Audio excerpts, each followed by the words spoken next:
All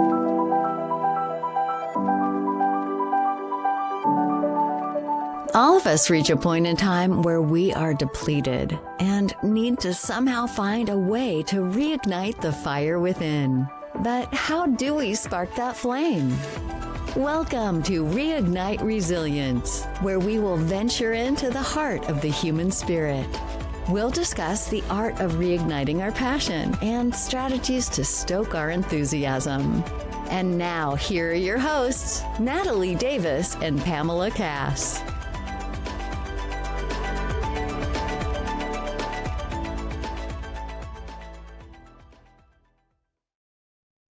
I've had the blessing of most of my team. We've worked together for 16 years, started in this office together. So we've kind of grown up together in the business. And it wasn't something that I wanted to hide, but it also wasn't something that I was going to broadcast on social media, for example. So I decided to be very open about it. And I received a ton of support from my team, a ton of love. Just they were all incredibly supportive in the process. Yeah, that's nice. Wonderful. Wow. I'm not surprised though that you did the 7 a.m. meeting and then went to work all day, and you were it was probably you were trying to keep normal, keep as much normal as you possibly could when you had all this stuff that was kind of out of your control going on at the same time. Your mind can play tricks on you. Like one of actually my good colleagues had also gone through breast cancer and had recommended her doctor to me. And the first advice she gave me was stay off the internet. Yeah.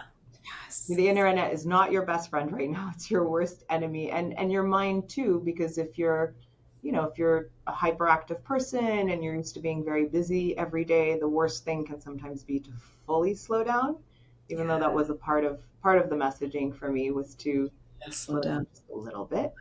And practice more self-care. But yeah, it kept me sane through that process. But then I definitely had to intentionally carve out space in my life to process and integrate. And I went on a few retreats. Beautiful. Went to these places by myself and sat with the pain, sat with the grief, sat with the anger, wrote it out, cried it out, swam it out, did all the things to kind of meet all of the emotions where they were, and then try and release them to move to the next thing. But that's a part of the process too, is you have to, I think, meet yourself where you are in that moment and take the time to acknowledge what this has done, how this has made you feel, all the layers of emotions that you go through, which are a range, to then process them. And then I believe in saying thank you for coming. I release you now. Goodbye. Yes, you may exit stage right. Yes. Would you mind sharing what you learned? Once you got into that space of surrender, realizing that there was a message, there was a lesson for you, what was that? Sure. So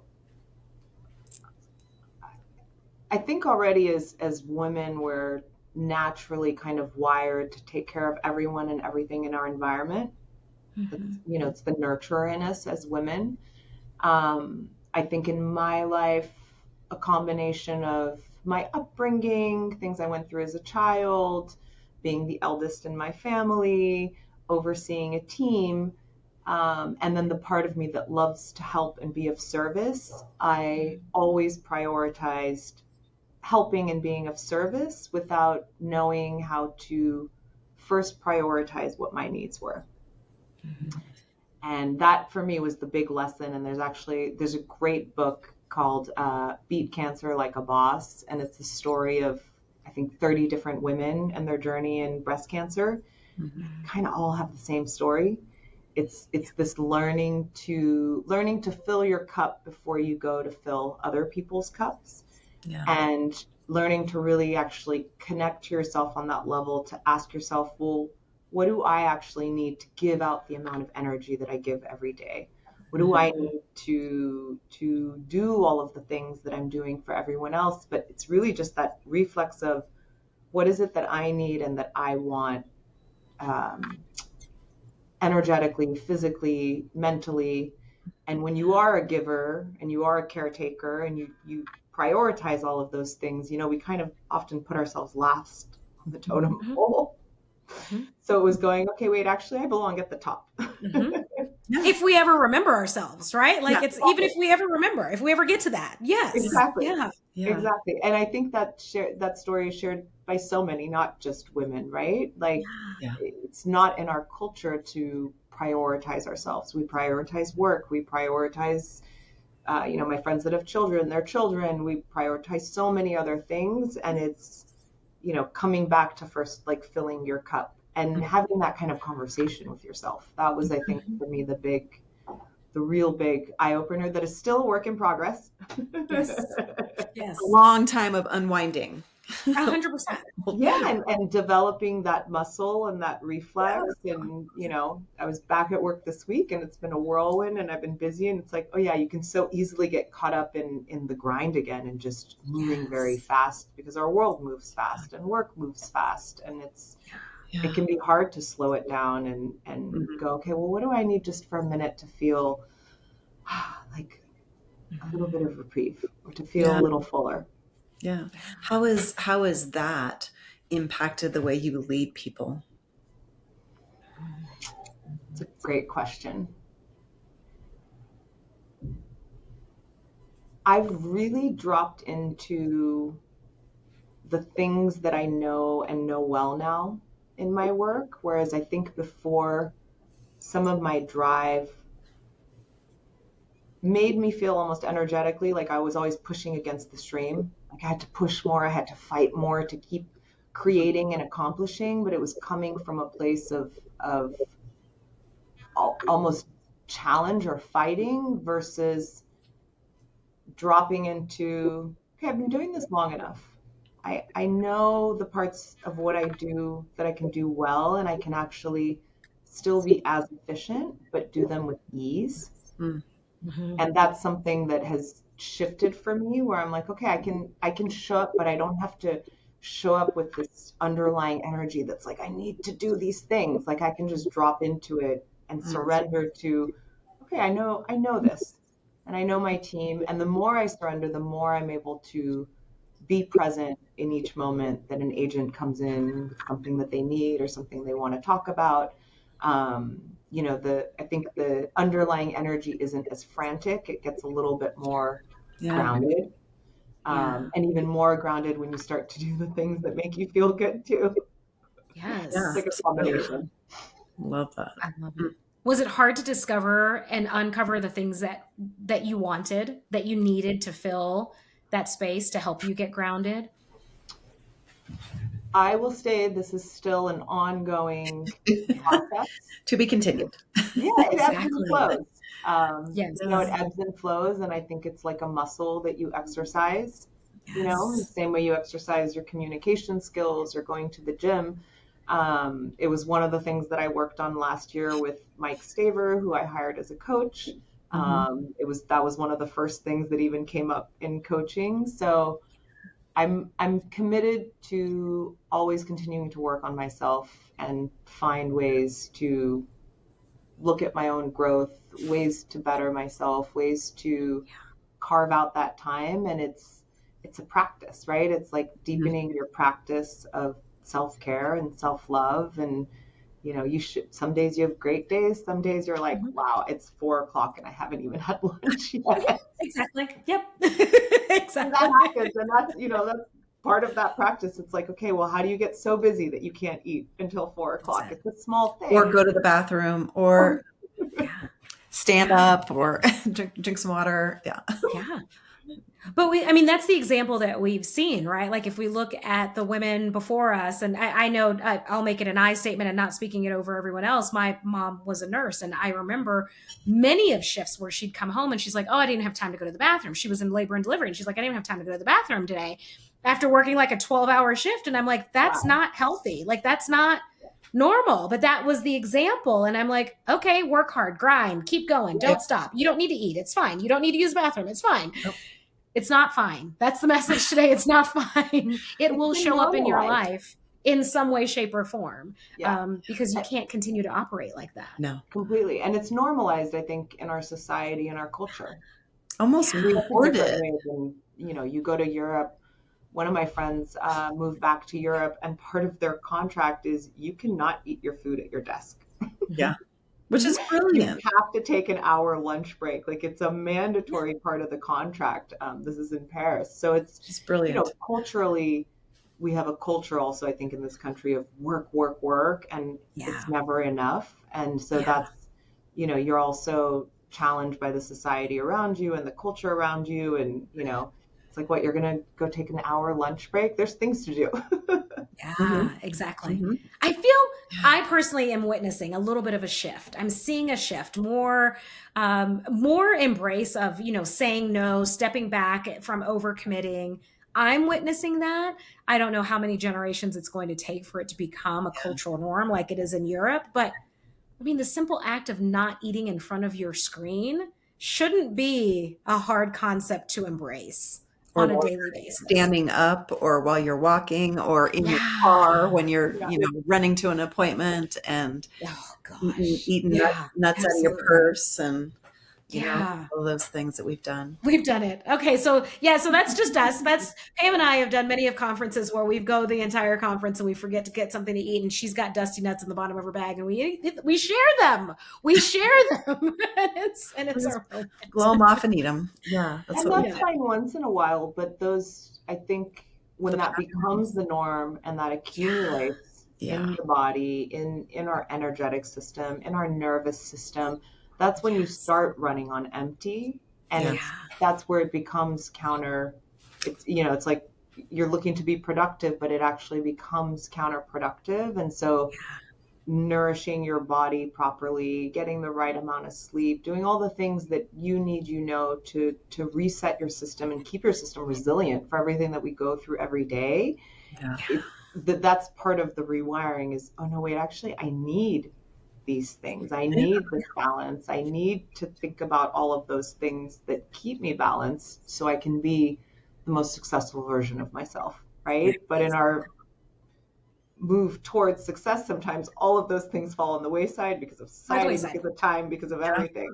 Yeah. Exactly. And for me, I know that when I was taking time for myself, I felt guilty. Like, oh, I shouldn't be doing this. I should not be doing this. I need to be doing something else. And that's a whole unwiring of that belief that you create.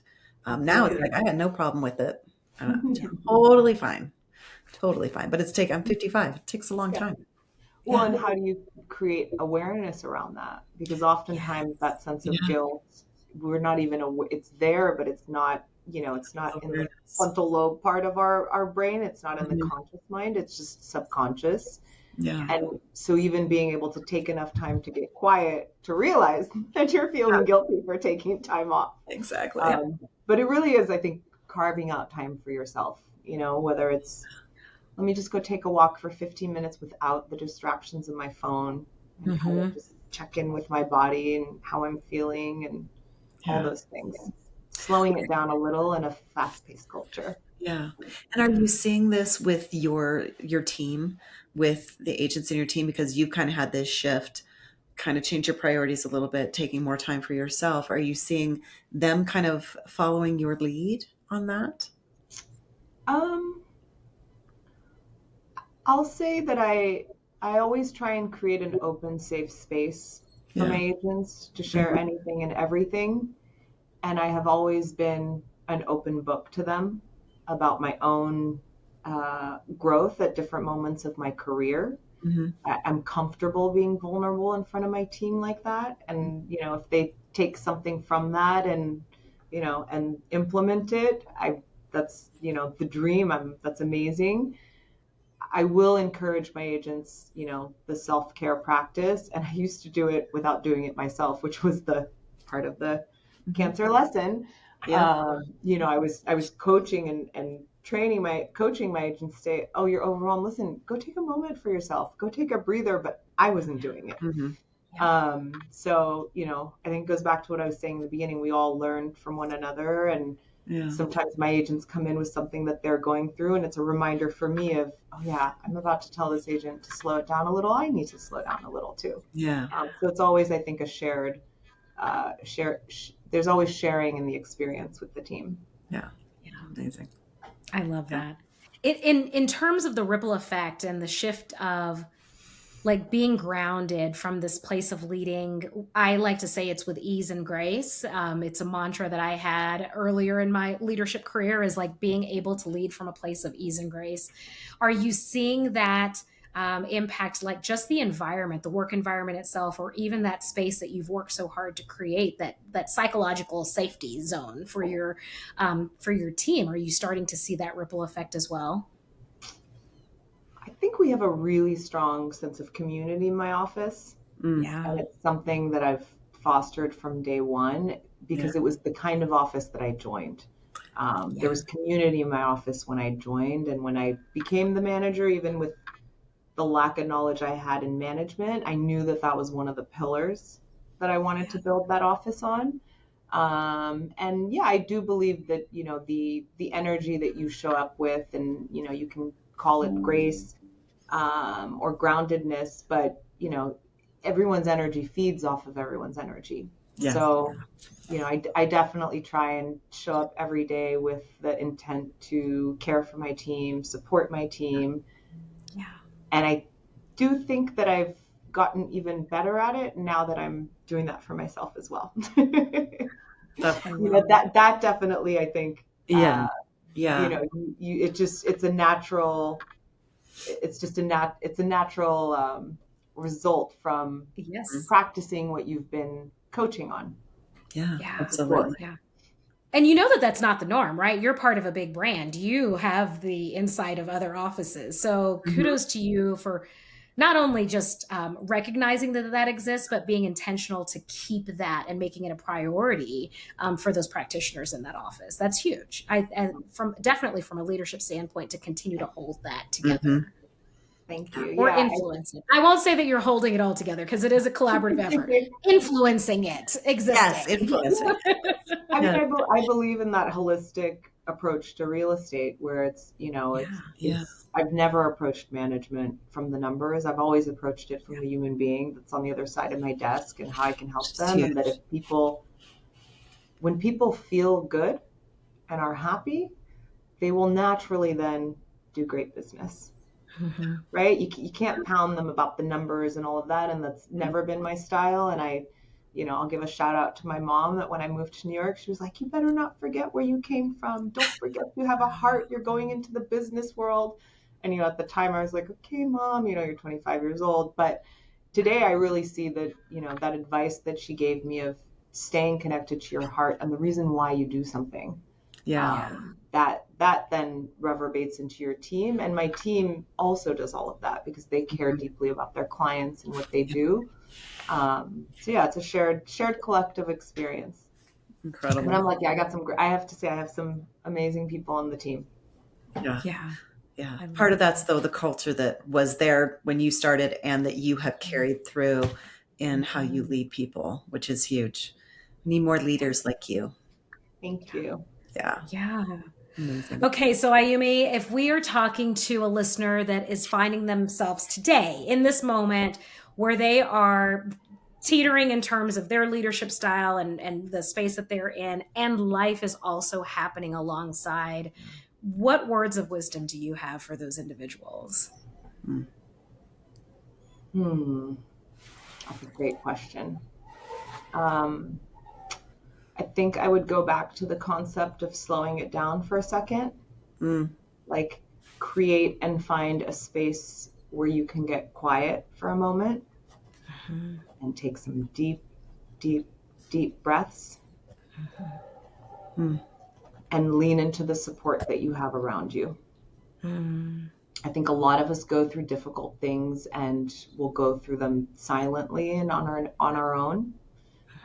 If you have support around you and you can lean into that support, that's, people who care about you want to be there for you. And that's something that I learned in this too. People you surround you, they want to show up for you, and they want to be there for you.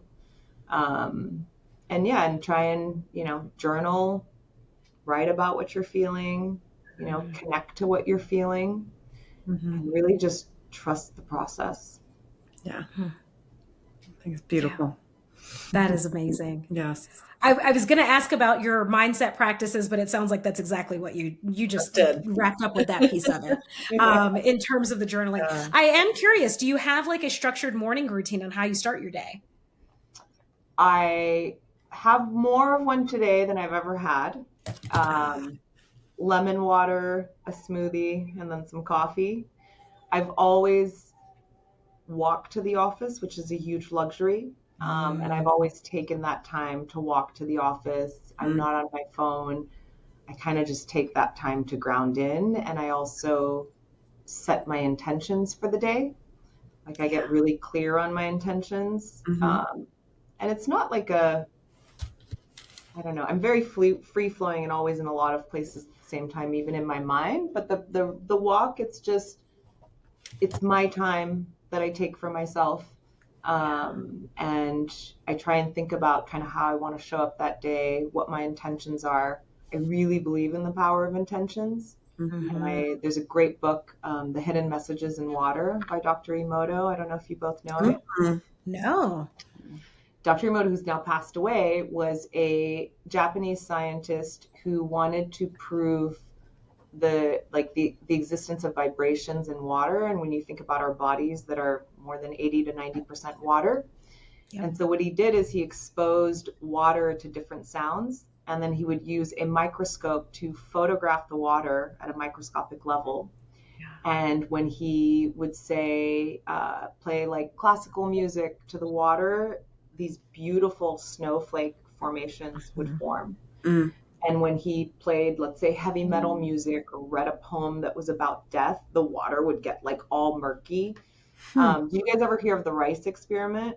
I haven't. A lot of people are familiar with him for that. So he took 3 jars of rice with water, and for a month he went to the first jar and he said, "I love you, I love you, I love you." To the second, he said, "I hate you, I hate you, I hate you." And to the third, he ignored the jar. And after a month, each jar evolved differently. Wow. So the one that he said, "I love you" to fermented. The one that he said, "I hate you" to, I think it was like it turned black. And then the one that he ignored just molded. And when you take like his scientific research, if you think about it just on like a sound and vibration and word level, like even words carry an effect. Yeah. And he was able to prove that in water. So I kind of lean into that concept of just like even the words that you're using in your mind throughout your day, if you can get quiet enough to hear what you're thinking. And I'm not an avid meditation practicer. I don't practice meditation the way this sounds in any shape or form, but I do try to be to bring awareness into the thoughts that I'm having, and then also the things that I want to create. And I believe by saying them in your mind and thinking, I might come into my day and be like, okay, I really want to show up for my team today, and I'm going to do a lot of business strategy with everyone, whatever it is. It can be something very simplistic. But I believe there's power in words, power in your mind, and then the power that comes behind that to actually manifest those into reality. And his work, if you haven't read the book, it's a phenomenal book. You can even just Google the snowflakes, like Dr. Emoto's water exercises. It's incredible. Like all the snowflake formations for all the beautiful things that were said or that the water was exposed to versus really negative stuff, and you just see how even water reacts to that. So I believe in the power of words and setting those intentions. Yeah. And I love the idea of that practice of no phone and just the walk. Yeah. We're so programmed to just grab our phone as soon as we get up in the morning and start our day, and taking that space to not touch the phone and just have that moment to get clear and set the intentions. Such a powerful way. I'm working on that part too. It's so easy we all have the reflex for our phone first thing in the morning, which we didn't do that 20 years ago. We didn't have them. I mean, if you had a cord connected to it, so a little different. And I think that phones are something that have also made us feel more nervous as a society and as people. because we really, they've become such an extension of us, especially for those of us that are on email and work off of our phones. And also bringing awareness to that and just, okay, how can I be more intentional with how I use my phone? And claim back moments in my day, like the morning. Working on not grabbing the phone right away, but it's, you grab the phone to look at the clock. It's the first thing that you look at. Absolutely. But I think I could feel healthier if I released some of my attachment to my phone. Absolutely. It's shackled. It's not even attached. It's absolutely shackled. It's shackled. Yes. That's a good word. And that's not a judgment of you. That's an us. That's our minds. Yes. Like it's part of my limbs now. Yes, Literally. absolutely. Yeah. I love the intention walk that you get every day. That's such a special treat. And not everyone's able to have that experience. And so I think, like you said, it's just the intention of creating it, right? And knowing, because you very well could just take out that extra, appendage that we have called our telephone and use it or make calls and that's often what we do, right? We have a moment to ourselves and it's like, oh, you know what? This is a great time for me to catch up on my phone calls. Let me do that instead of let me take this moment to be with myself, just a moment to be with myself before diving into the next thing. And it ebbs and flows. I'm not on point every single day. I'm a human being, like it ebbs and flows. There's days where I'm like, okay, I'm really having this walk. And then there's other days where I'm halfway through the walk and I remember something and I'm grabbing my phone. So, I think it's more just like get clear on what your intentions are and then, surrender to the practice. And know that it's a practice and that it ebbs and flows and it's not a perfect science. It's not going to be on point every single day, but at least you're clear on your intentions and you're showing up to that in the best way you can every single day. I love that. Beautiful. I know. Thank you so much, Ayumi. We touched on quite a bit. Thank you for sharing your personal story and your professional journey. Congratulations and kudos to you on all of the success. Is there anything that you'd like to leave our listeners with that we haven't touched on today?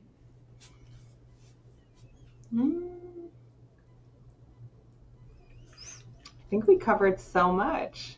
I'm trying to think. I mean, just for me, I found beauty on the other side of some of the most challenging moments.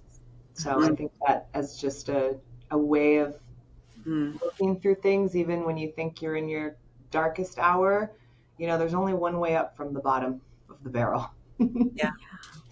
Only one way up. It's up. But you got to touch the bottom and believe that there's light on the other side. And I really believe in that kind of yin yang factor of life. You can't know joy without knowing sorrow. You can't know love without knowing grief or heartbreak. And I think we're culturally programmed to embrace love, embrace joy, embrace positivity. Whereas the dark side, the grief, the pain, we resist it.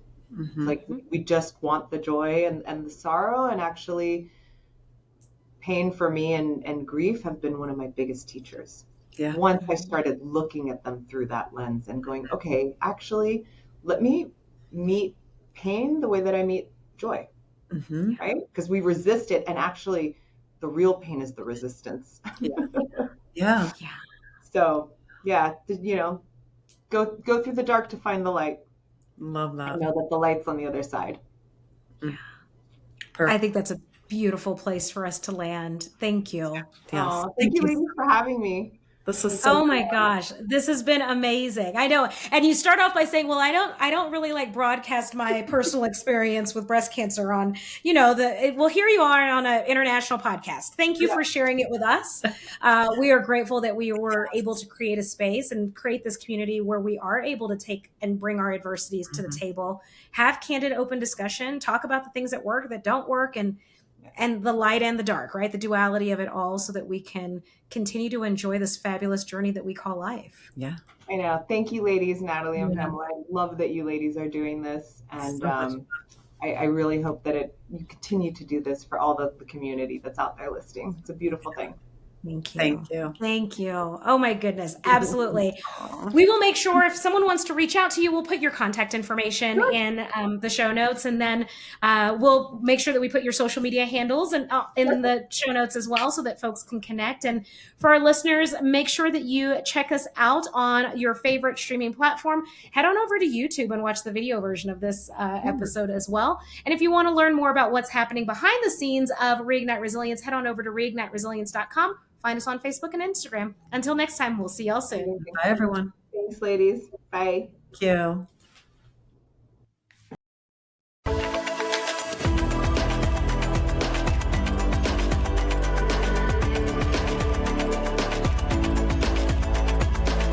Thank you for joining us today on the Reignite Resilience podcast. We hope you had some aha moments and learned a few new real-life ideas to fuel the flames of passion. Please subscribe on your favorite streaming platform, like or download your favorite episodes, and of course, share with your friends and family.